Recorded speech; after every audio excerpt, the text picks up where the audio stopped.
Ma'am, for the third time, we genuinely don't understand what you're saying. A clear strain was in the receptionist's voice, his anxious eyes darting toward the curious crowd that had begun to gather near the counter. In stark contrast to the general confusion, Rina Saito, the Japanese woman in an elegant blue coat, simply stood still, her hands clasped calmly before her. Behind her, her assistant was the complete opposite, frantically tapping away at his phone, his face flushed with frustration. "What do we do now?" another staff member whispered from behind the counter. "The file says she booked the presidential suite, but the thing is, she won't respond to anything in English, French, or even Mandarin." Cutting through the taut atmosphere, the sharp, decisive click of high heels echoed on the marble floor. Veronica Hale, the hotel's famously sharp-witted manager, was approaching. Would her arrival be the solution, or just the prelude to an even worse drama? "Good morning," she said with a practiced calm, placing both hands on the reception counter. "I'm the general manager here. How can we assist you, ma'am?" The Japanese woman replied. She offered a slight bow, her voice soft but clear, speaking entirely in Japanese. Veronica leaned in toward Rina Saito and spoke slowly, enunciating each word. "This is America, ma'am. If you want to be served here, you need to speak English." A heavy silence descended upon the front desk. There was no reply. Veronica turned back to her staff, her polite smile gone, replaced by unconcealed irritation. "She's deliberately causing a scene," she hissed under her breath. "This is unacceptable." The murmuring from the crowd grew.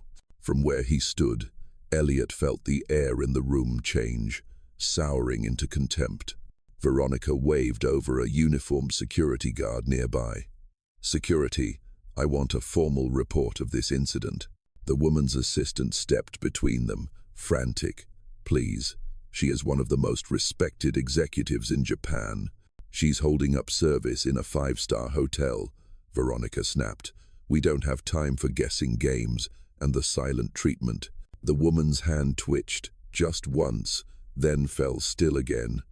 Her silence wasn't weakness. It was a blade.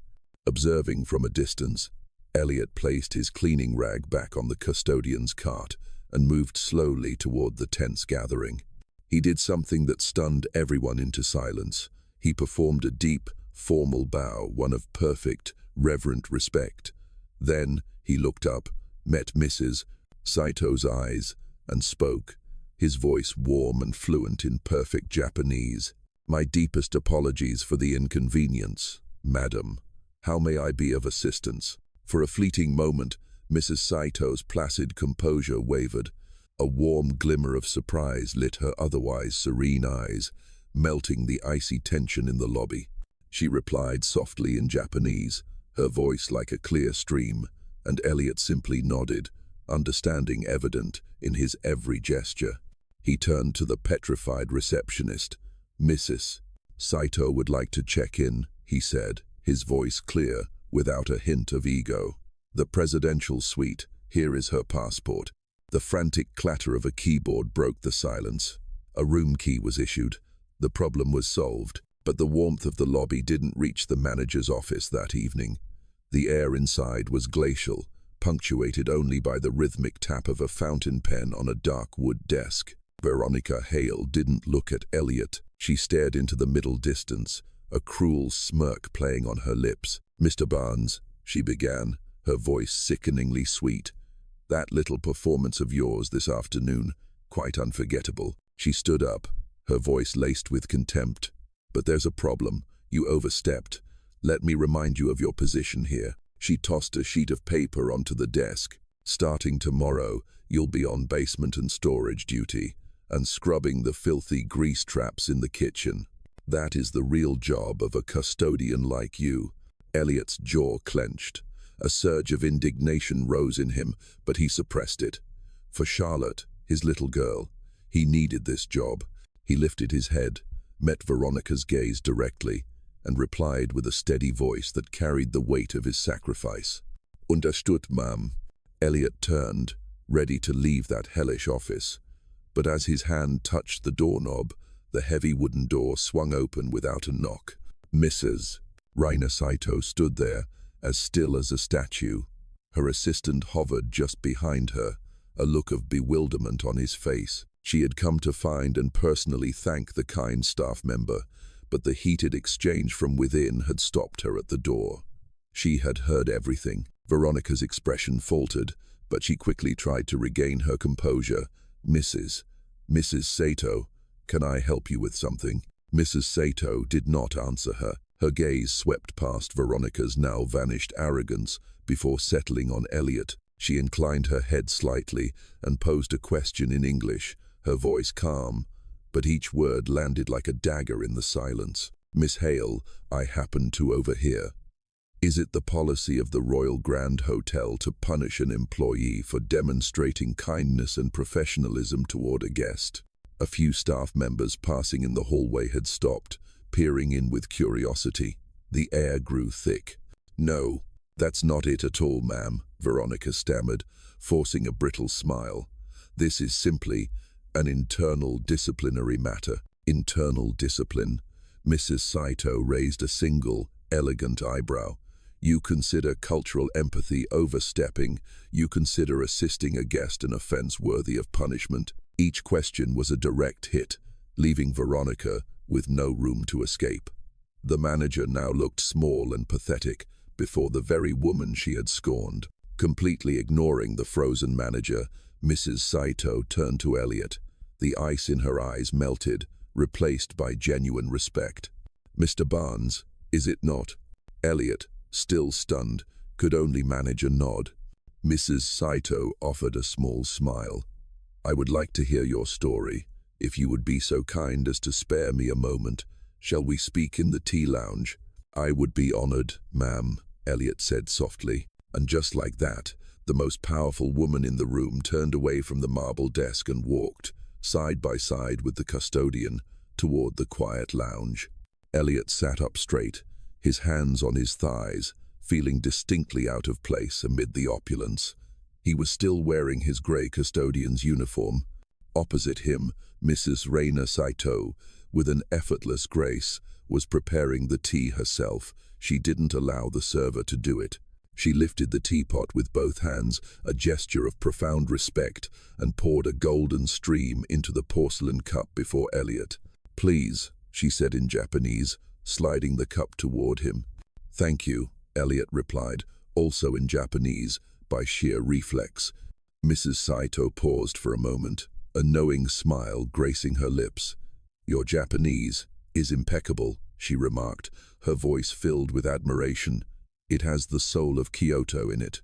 The honorifics, the intonation, the unexpected words left Elliot stunned. The past he had tried so desperately to bury had just been summoned. He gave a slight nod. Yes, ma'am. I used to be a lecturer in cultural linguistics at Kyoto University. That was many years ago. I thought as much.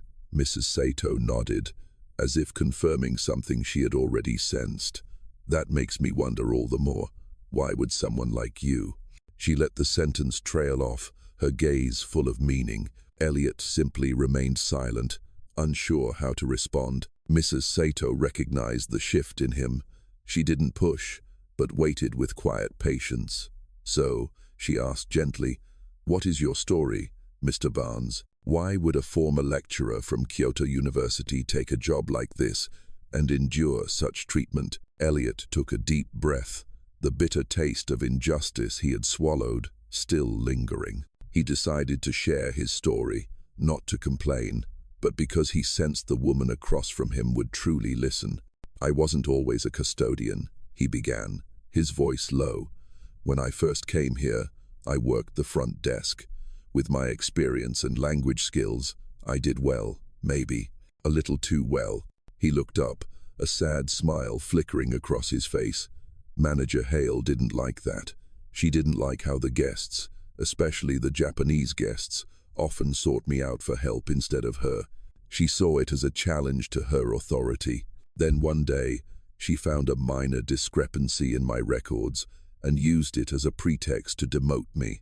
She said it was either custodial work or I was out. With a young daughter to care for, I didn't have much of a choice. Mrs. Sato nodded silently, empathy clear in her eyes. She knew Veronica's type. But that's just the end of the story, Elliot continued, his voice growing more distant, as if drifting to another memory. The reason I'm here, the reason I'm no longer in Kyoto, is because of my wife. He paused, as if saying her name aloud was painful. Her name was Yumi. We met in Kyoto. I was a passionate young lecturer, and she, to me, was the soul of that city. Yumi taught me that Japanese wasn't just words, it was the depth of a bow, the silence between sentences, the ability to feel what's left unsaid. We had a beautiful life, and a beautiful little girl, Charlotte. He smiled, a genuine one this time, at the mention of his daughter. But then Yumi got sick, so fast. Everything fell apart. After she passed, Elliot's voice broke. Kyoto wasn't my home anymore. Every street corner, every temple, every cherry blossom season, it was all torture. The academic world I once loved felt hollow and meaningless. I'd stand at the lectern, but my spirit had died with her. He looked down at his calloused hands, the hands of a custodian. I looked at my daughter, Charlotte, and I saw Yumi in her. I knew I couldn't be the father she needed if I was drowning in that grief. So, I gave it all up. I left my professorship, left Kyoto, and came back here with only one goal: to devote all my time and energy to raising my daughter. This custodial job, he concluded, his voice steady again, as humbling as it is, gives me something my professorship couldn't: a stable schedule. I can take my daughter to school every morning and pick her up every afternoon. I can be home when she's sick. I traded my career for time with my daughter, and that's a choice I've never regretted. The tea lounge fell completely silent. Elliot's story, one of love, loss, and profound sacrifice, hung in the air between them. Mrs. Saito set the teapot down and looked directly at him. She let out a soft sigh, then a surprising, almost mischievous smile touched her lips. She suddenly switched to English, her voice hesitant and imperfect, a stark contrast to her native fluency. Actually, my English is not very good. Elliot's head snapped up, astonishment plain on his face. She smiled at his expression before switching back to her fluid Japanese, as if a weight had been lifted. The truth is, I do want to speak English, she said, her tone warmer now, but my proficiency is only at a basic level. Genuine communication is difficult and exhausting for me. It's precisely because of that limitation, she continued, her gaze deepening, the playful spark replaced by the sharp insight of a leader, that I've turned it into a test. Elliot froze. The entire scene at the front desk suddenly clicked into place, viewed through a completely different lens. That's right, Mrs. Sato affirmed, as if reading his thoughts. Speaking only Japanese isn't just my way of honoring my own culture. It's more than that. In a world where English is seen as the language of power, where everyone expects others to adapt to them, I want to find the opposite. She leaned forward, her voice compelling. I want to find the people with enough empathy, patience, and kindness to take a step toward me, instead of just standing still and demanding that I walk toward them. I want to find those who see a person in distress, not an inconvenient troublemaker. And today, Mr. Barnes, you were the only one who passed that test. Now, Mrs. Sato's smile was not just one of gratitude, but one of kinship, of finding a rare gem in the most unexpected of places. The conversation in the tea lounge concluded, but Mrs. Sato's actions had only just begun. She didn't make a scene or demand to see upper management immediately. Instead, she left the hotel as quietly as she had arrived. Veronica Hale breathed a sigh of relief, assuming she had dodged a bullet. A simple complaint in the file, at worst, she thought. She had fatally underestimated the woman she had scorned. 2 weeks later, news that sent shockwaves through the hospitality industry broke. the Royal Grand Hotel Group announced a major new investor. A significant block of shares had been acquired by Saito Tech, the Japanese technology giant, and its CEO, Mrs. Reina Saito, would be formally joining the board of directors. The news hit Veronica like a thunderbolt. She stood frozen in her office, the financial newspaper trembling in her hands.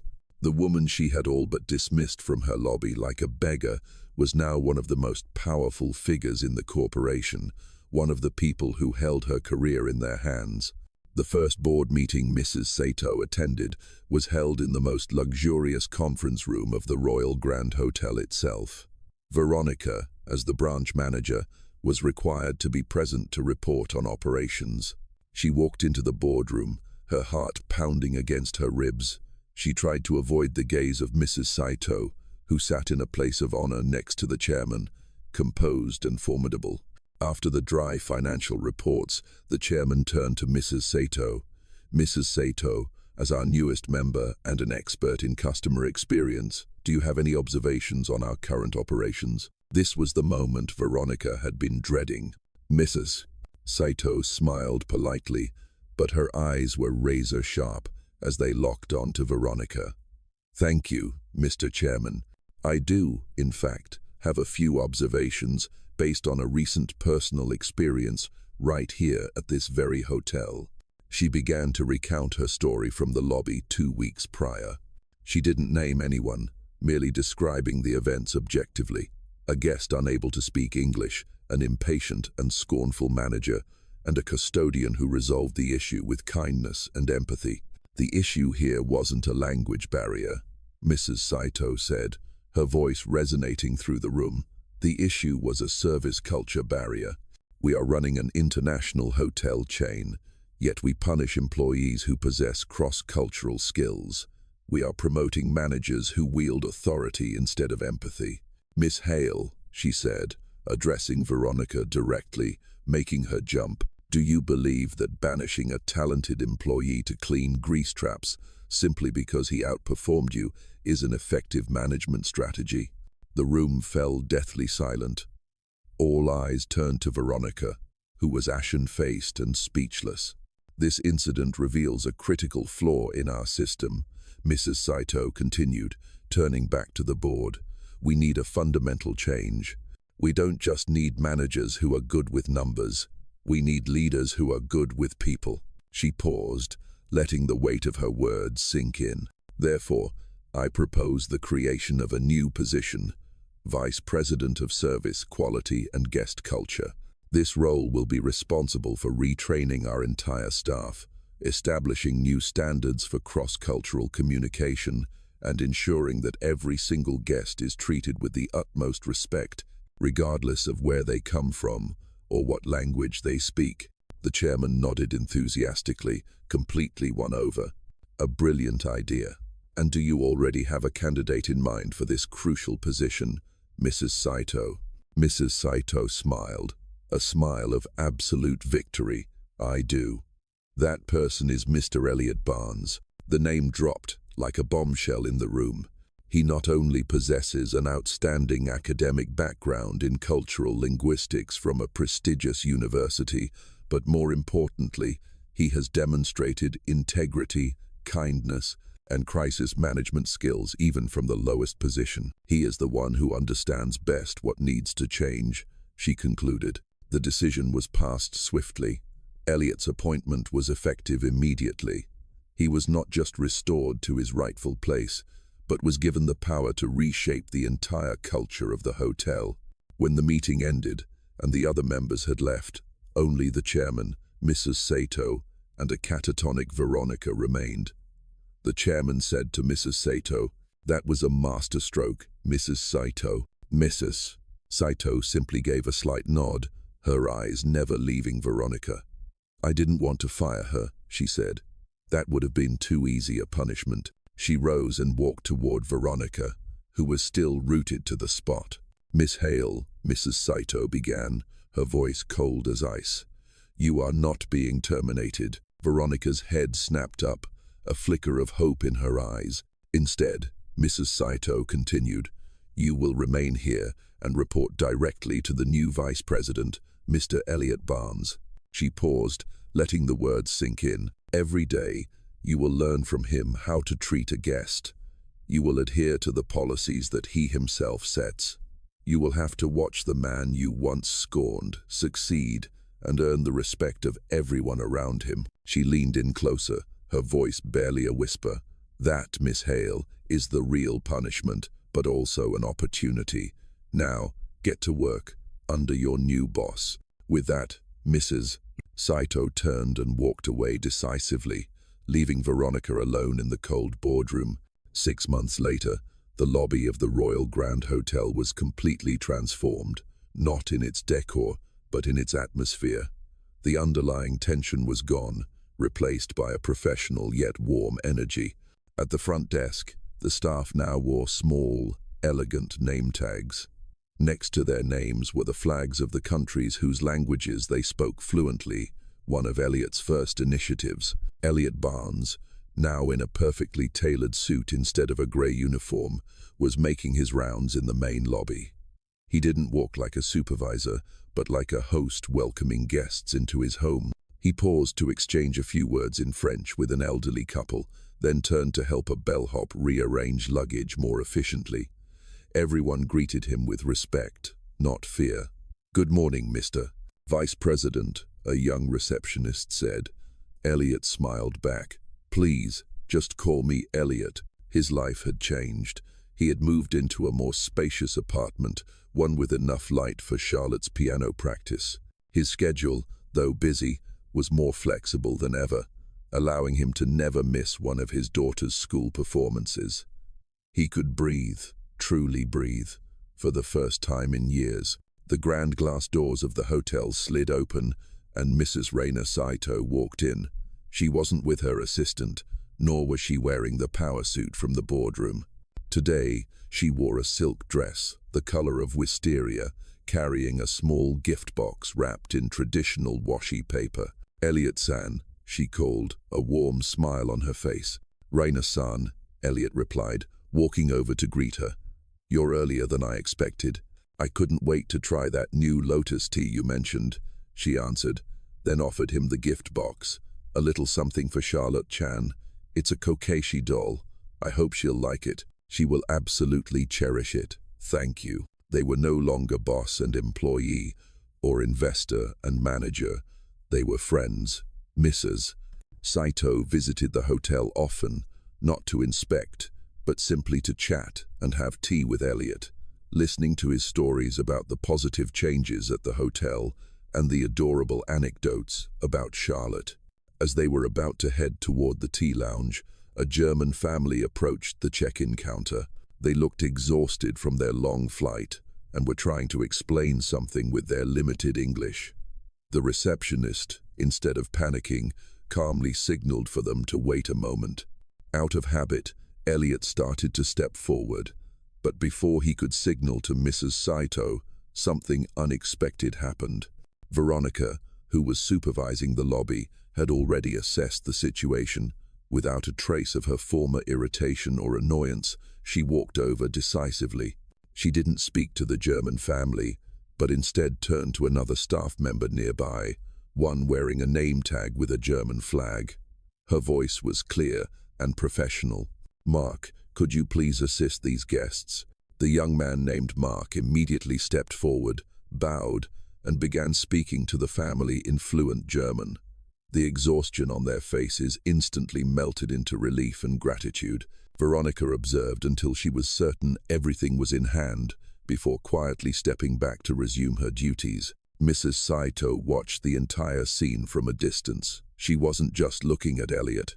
She was seeing a system working in perfect harmony. She saw Veronica, though still unsmiling, acting with precision and professionalism, utilizing the resources Elliot had put in place.